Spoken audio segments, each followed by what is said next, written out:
அனைவருக்கும் ஆத்ம வணக்கம்.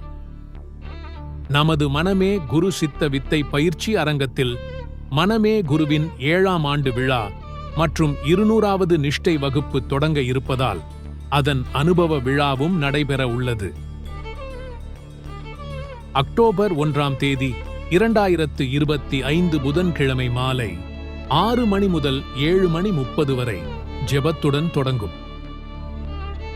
அக்டோபர் 2ஆம் தேதி 2025 வியாழக்கிழமை அதிகாலை கூட்டு ஜெபமும் சிறப்பு ஜெபமும் நடைபெறும்.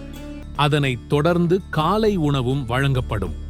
காலை 10 மணி முதல் மதியம் 12:30 வரை நிஷ்டை வகுப்பின் மூலம் ஆத்ம ஞான சித்த வித்தை சிறப்பு பயிற்சி பெற்ற சித்த வித்தியார்த்திகள் அவர்களின் அனுபவங்களை உரையாற்றுவார்கள். இந்த விழாவிற்கு சித்த வித்தியார்த்திகள் மட்டுமன்றி கடந்த 6 ஆண்டுகளாக வலைதளத்தின் மூலம் நிஷ்டை வகுப்பால் பயன்பெற்ற பொதுமக்களும் கலந்து கொள்ளலாம். அன்புடன் அழைக்கின்றோம்.